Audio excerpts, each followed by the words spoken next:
Good morning students, कैसे हो? अच्छे हो? पढ़ाई अच्छी चल रही है? गुड। तो लास्ट क्लास में अपन ने विद्युत द्विध्रुव की अक्ष रेखा और निरक्ष रेखा पर विद्युत क्षेत्र की तीव्रता की गणना की थी। विद्युत क्षेत्र को, विद्युत द्विध्रुव को समरूप विद्युत क्षेत्र में रखते हैं तो उस पर बल लागू कितना लगता है उसकी गणना की थी। समरूप विद्युत क्षेत्र में विद्युत द्विध्रुव पर आरोपित बल लागू की गणना की थी। उस पे आज कुछ अपन आंकिक प्रश्न करते हैं, कुछ सवाल करते हैं। तो देखते हैं पहला सवाल आज का।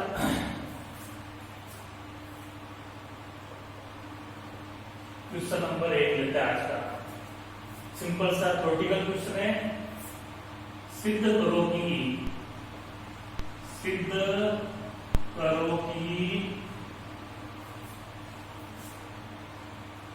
किसी विद्युत द्विध्रुव के लिए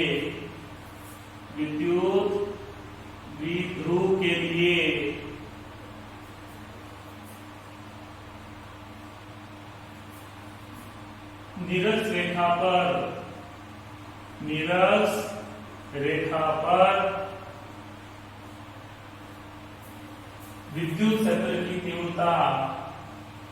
विद्युत क्षेत्र की तीव्रता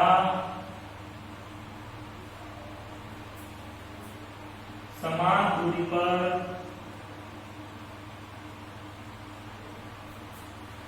अक्ष रेखा पर विद्युत क्षेत्र की तीव्रता की आधी होती है यदि A is very very less than small r हो। अच्छा सवाल है, थ्योरेटिकल सवाल है और ये अपने को एक अच्छा रिजल्ट देगा, जिसकी सहायता से अपन नॉर्मली अक्ष रेखा और निरक्ष रेखा पर विद्युत द्विध्रुव की तीव्रता के मध्य संबंध देखेंगे। ठीक है, और उसमें एक कंडीशन होनी चाहिए, A का मान R की तुलना में बहुत छोटा होना चाहिए। तो अपने को यहाँ पे देखो निरक्ष रेखा पर विद्युत क्षेत्र की तीव्रता की बात कर रहा है इस प्रश्न में, और अक्ष रेखा पर बात कर रहा है, और समान दूरी कह रहा है, मतलब केंद्र से समान दूरी पे आपको अक्ष रेखा पर जाना है, समान दूरी पर क्या करना है, निरक्ष रेखा पर जाना है। तो दोनों के फॉर्मूले अपन कल निकाल चुके हैं, लास्ट क्लास में निकाल चुके हैं। तो इसके सॉल्यूशन में अपन लिखते हैं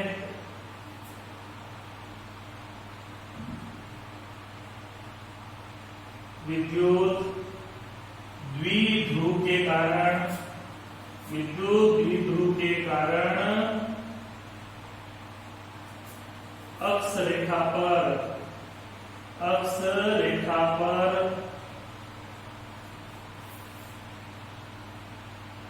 केंद्र से स्मॉल r दूरी पर विद्युत क्षेत्र की तीव्रता E अक्ष बराबर 2kPr3। लास्ट क्लास में निकाला था अपन ये।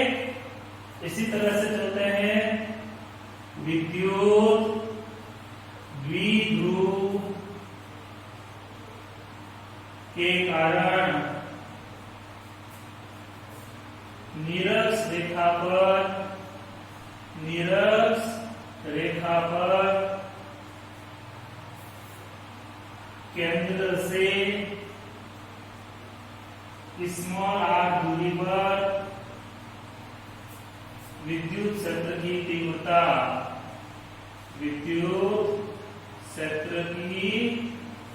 तीव्रता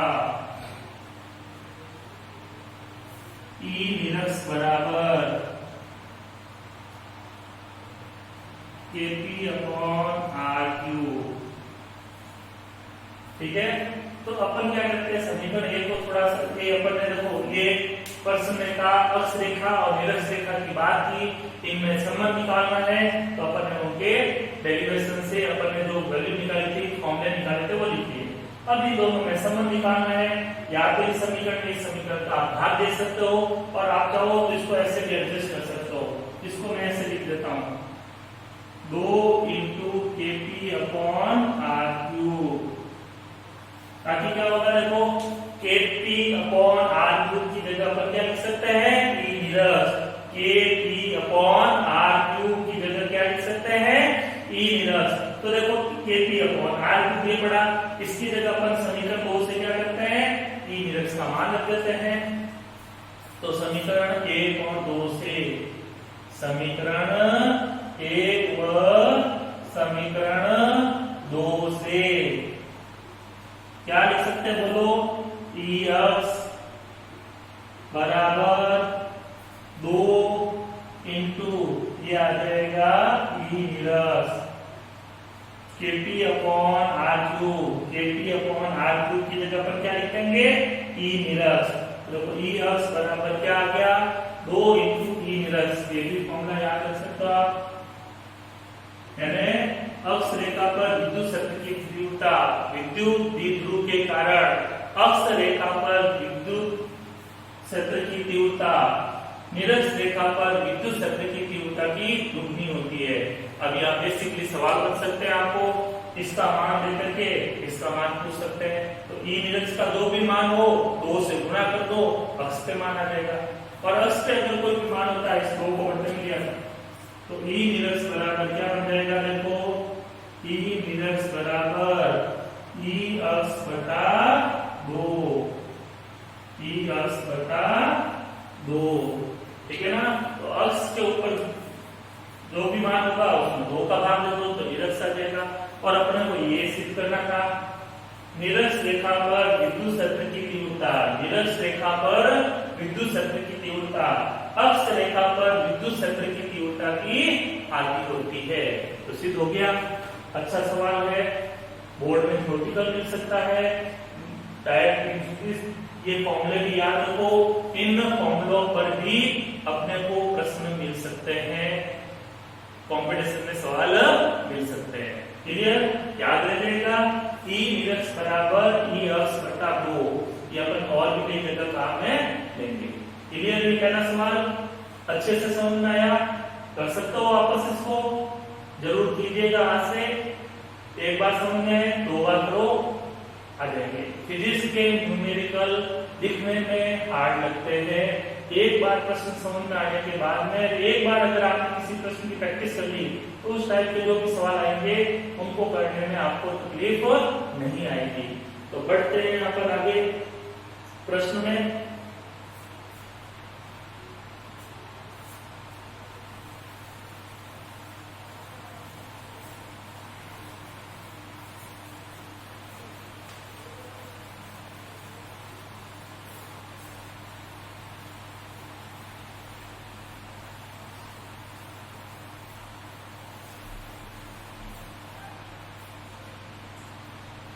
आज का क्वेश्चन नंबर 2 लेते हैं अपन। +10 माइक्रोकूलम तथा -10 माइक्रोकूलम के 2 आवेश 2 सेंटीमीटर दूरी पर स्थित है। इस प्रकार प्राप्त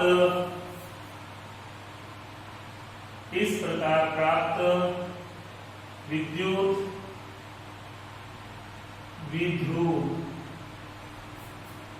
के केंद्र से 60 सेंटीमीटर की दूरी पर अक्ष रेखा तथा निरक्ष रेखा पर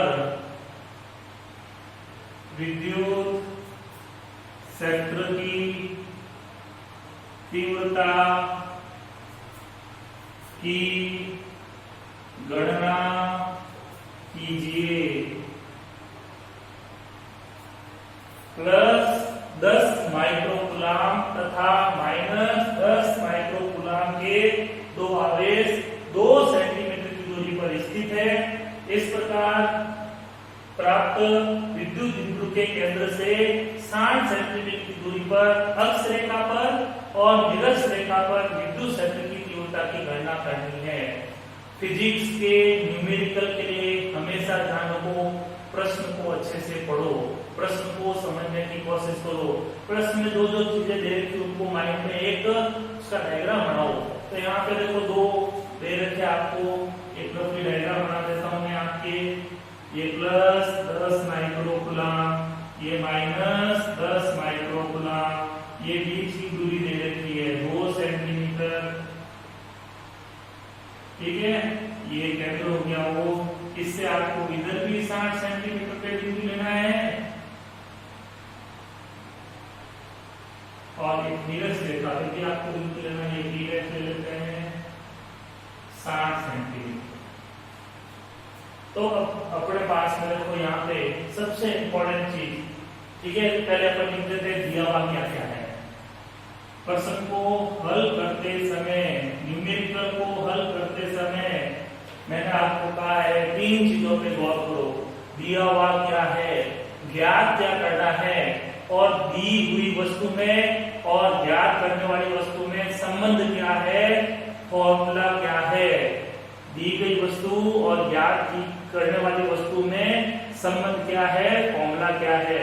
ये 3 चीजें अगर आपको समझ में आ जाती है तो फिजिक्स का हर एक न्यूमेरिकल आप खुद सॉल्व कर सकते हो।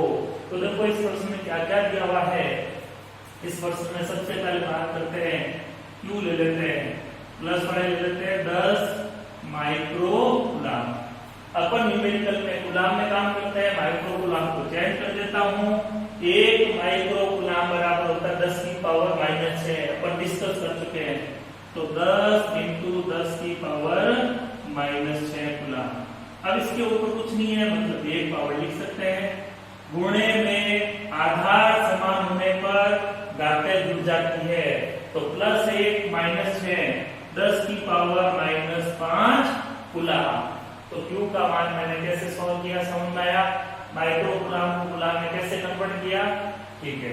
दूसरा देखो आपको दे रखी है 2 आवेशों के बीच की दूरी, और विद्युत में 2 आवेशों के बीच की दूरी को 2a लेते हैं।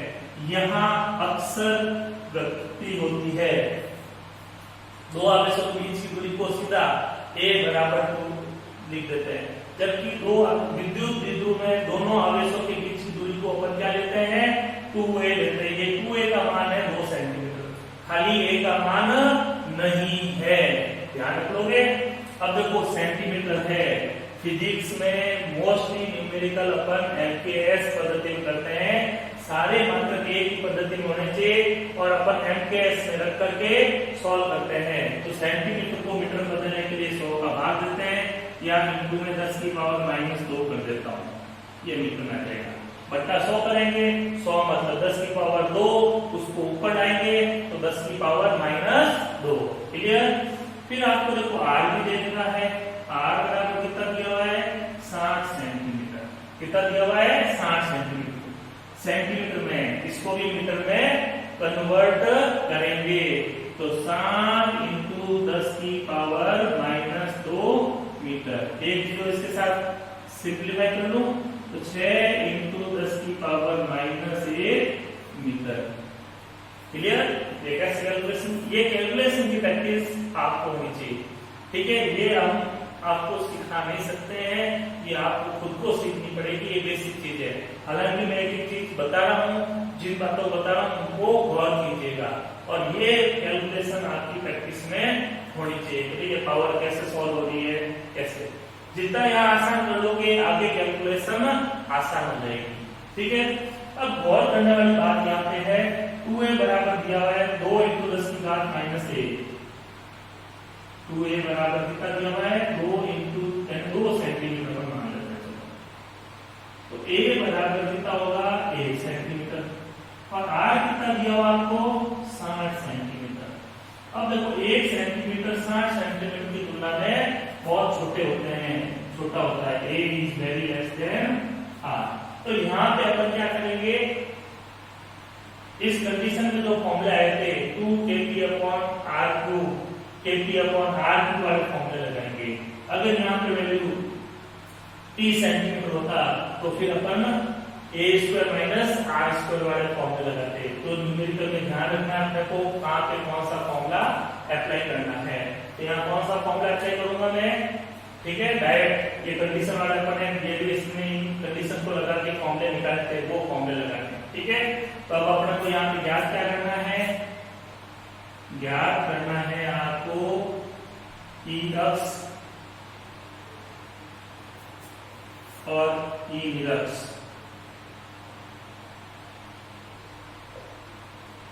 ठीक है। दो चीजें अपने को ज्ञात करनी है। तो पहले ई अक्ष निकालना है, ई अक्ष का फॉर्मूला लगा देते हैं। ई अक्ष बराबर होता है 2kp/r3 2kp/r3। अब देखो यहाँ पे आपको p की आवश्यकता पड़ेगी, क्या पड़ेगी, p की आवश्यकता पड़ेगी। तो p की पहली वैल्यू निकाल ले अपन, है, तो p की वैल्यू निकाल लेता हूं मैं यहाँ पे। p बराबर होता है 2aq, p बराबर 2aq, द्विध्रुव आघूर्ण, द्विध्रुव आघूर्ण पढ़ा आपने। तो p बराबर 2a का मान ये रहा 2 × 10 की घात -2 इंटू q का मान 10 की घात -5। तो p बराबर आ गया 2 × 10 की घात -8 कूलाम इंटू मीटर, ठीक है। ये p का मान निकाल लिया ताकि अपने को इसमें जरूरत पड़ेगी। अब जिसका जो मान हम रखते हैं, ई अक्ष बराबर 2, k का मान कूलाम के नियम में पढ़ा था 9 × 10 की पावर 9, कितना होता है 9 × 10 की पावर 9।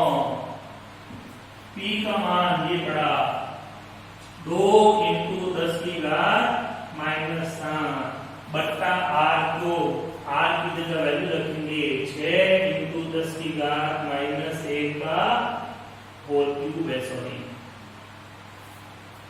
2 की जगह 2, k की जगह k का मान 9 × 10 की पावर 9, p की जगह ये देखो वैल्यू निकाली अपन ने 2 × 10 की घात -7 और r की जगह वैल्यू रख दी 6 × 10 की घात -1 का होल क्यूब।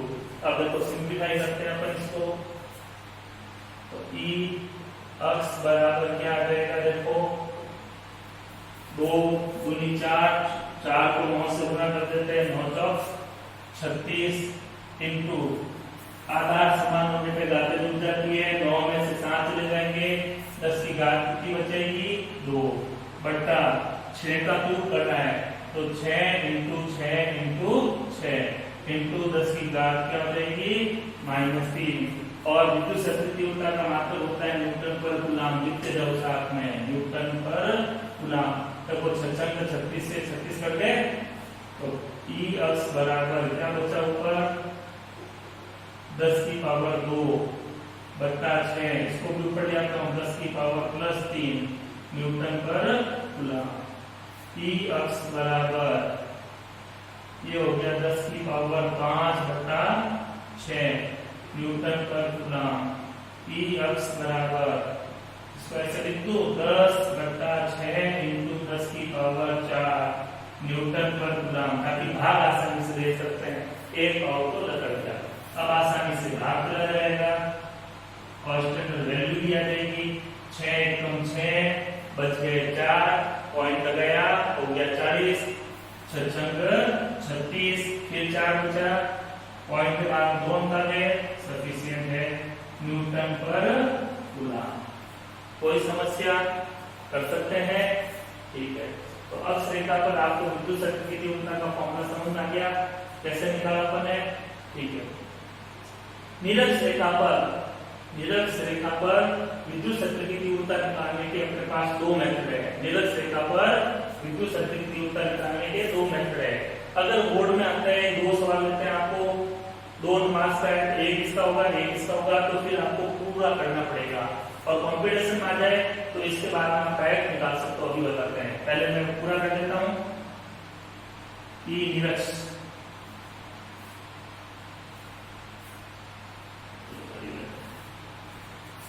कर देते हैं, इसी को ही कर देते हैं। चलो ई निरक्ष तो क्या हो जाएगा, KP अपॉन आर क्यूब। ई निरक्ष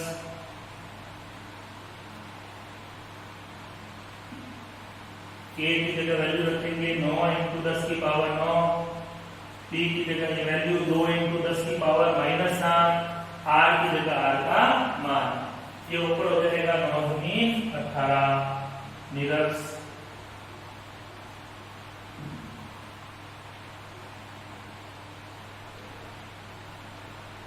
6 इंटू 6 इंटू 6, 6 के बाद इस कर दिया ये 3 बार, 3 के बाद इसे कट जाएगा 2 बार, तो नीचे बच जाएंगे आपके 6 दूनी 12। ठीक है, अभी इसको मल्टीप्लाई करते नहीं है अपन, इसको ऐसे पढ़ा रखते हैं 100 बटा 12 इंटू 10 की पावर 3, ये निरक्ष है, ये निरक्ष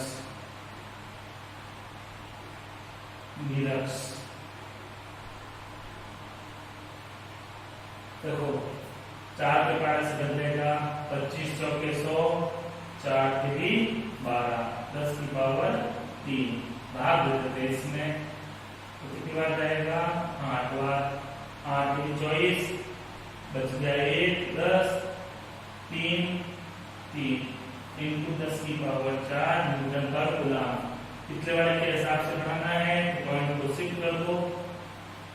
ई निरक्ष बराबर, हालांकि ये आंसर भी करेक्ट है, लेकिन पिछले वाले में 10 की पावर 4 था अक्ष रेखा पे, इसको भी बना देते हैं, तो इस पॉइंट को इधर शिफ्ट कर देता हूँ, ये हो जाएगा 0.83 2 तक लिख दूं इंटू 10 की पावर 4 न्यूटन पर कूलम।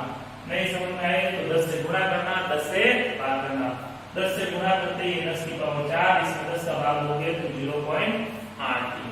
ठीक है, अब ये चीज आप यहां से भी कर सकते थे। ई निरक्ष बराबर अपन पढ़ चुके हैं, ये सेकंड मेथड,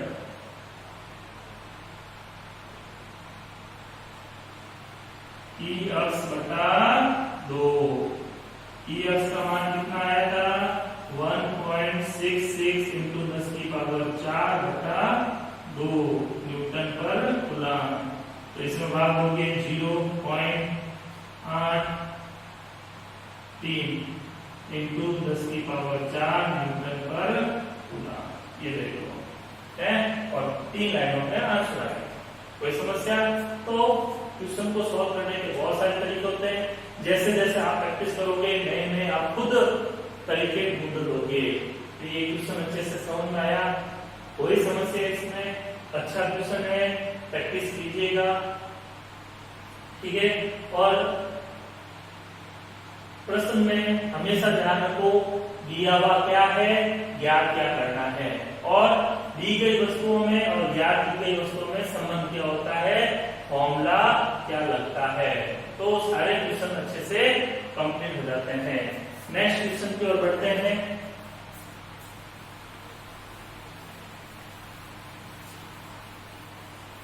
और फिजिक्स में जितने न्यूमेरिकल करेंगे उतने कम होते हैं, तो अपनी पॉसिबिलिटी से जितने हो रहे हैं उतने अपन करते हैं।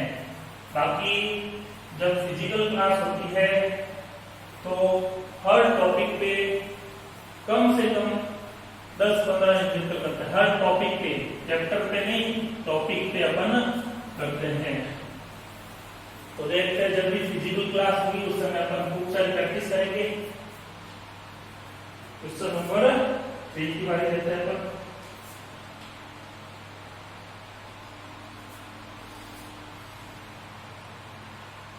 प्लस 1000 माइक्रोकूलम व माइनस 1000 माइक्रोकूलम के 2 आवेश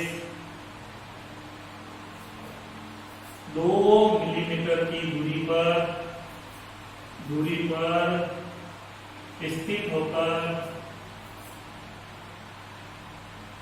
एक विद्युत द्विध्रुव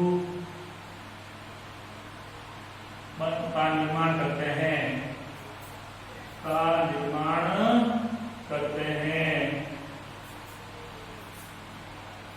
इस विद्युत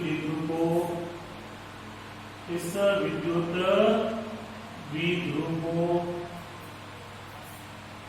15 × 10⁴ न्यूटन पर कूलम के एक समान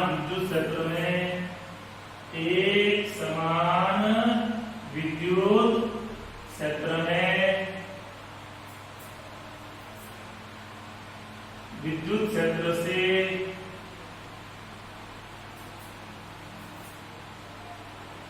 तीस डिग्री के कोण पर रखा गया है।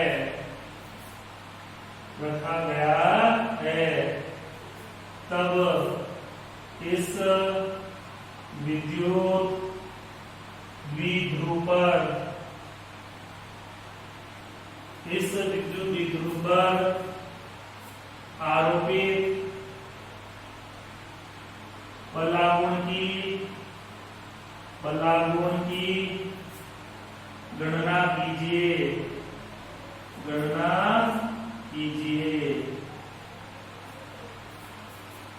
हल करते हैं। तो हल करते समय पहले वही देखते हैं, व्हाट इज गिवन, दिया हुआ क्या है। तो दिया हुआ अपन सबसे पहले देखते हैं क्यों दिया हुआ है आपको 1000 माइक्रोकूलम। माइक्रोकूलम को कूलम में चेंज करेंगे। 1000 को कैसे लिखूं, 10⁻3 3 0 है, 10⁻3 इंटू 10⁻⁻6 कूलम। ये 10⁻6 किसकी वजह से आया, माइक्रोकूलम की वजह से। आधार समान होने पे घातें जुड़ जाती है, तो दोनों इनकी घातें 10⁻³ कूलम। फिर क्या दिया हुआ है, इनको दोनों आवेशों के बीच की दूरी मतलब 2a दिया हुआ है, 2 मिलीमीटर। मिलीमीटर को सेंटीमीटर में बदलते हैं, 10 का भाग देते हैं। सेंटीमीटर को मीटर में बदलते हैं, 100 का भाग देते हैं। मतलब मिलीमीटर को मीटर में बदलेंगे तो 1000 का भाग जाएगा। तो मैं इस तरह से लिख देता हूं 2 × 10⁻³ मीटर। ये मिलीमीटर है, ये मीटर है, ठीक है। 1000 का भाग दे दिया, 10⁻³ ऊपर आते माइनस हो गए। फिर आपको देखो विद्युत क्षेत्र की तीव्रता दे रखी है। विद्युत क्षेत्र दे रखा मतलब विद्युत क्षेत्र की तीव्रता 15 × 10⁴ न्यूटन पर कूलम। और एक आपको थीटा दिया हुआ है 30 डिग्री। ज्ञात क्या करना आपको, विद्युत द्विध्रुव पर बलागुण ज्ञात करना है, टॉर्क ज्ञात करना है, टाउ ज्ञात करना है। क्लियर, कोई समस्या, ये चीज अपने को दे रखी है और बलागुण ज्ञात करना है। तो जब विद्युत द्विध्रुव को विद्युत क्षेत्र में रखते हैं तो उसके बलागुण के लिए अपन फॉर्मूला निकाल देते हैं, टाउ बराबर PE sin of theta. Tau बराबर PE sin of थीटा। लेकिन इस प्रश्न में तो P दिया ही नहीं है, तो P के लिए अपन जानते हैं क्योंकि यहाँ पे E दिया हुआ है, 2a दिया हुआ है, तो मैं P को चेंज कर देता हूँ, P बराबर 2aq। तो टाउ बराबर 2aq E sin of theta. तो मैंने क्या कहा आपको ये पता लगाना है दी गई वस्तुओं में और ज्ञात की गई वस्तुओं में संबंध क्या होगा, फॉर्मूला क्या होगा।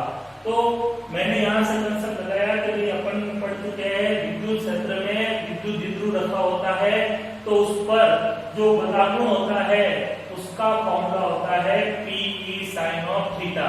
लेकिन यहाँ पे P कहीं नहीं दिया हुआ है, लेकिन P की जगह आपको E दिया हुआ है, 2a दिया हुआ है। तो अपन जानते हैं P बराबर क्या होता है, 2aq। तो अपन ने P की जगह 2aq रख दिया। अब जिसका जो मान है वो रखते हैं, टाउ बराबर 2a का मान ये रहा 2 × 10 की घात -3, Q का मान 10 की घात -3, E का मान 15 इंटू 10 की power 4 into sine of 30 degree.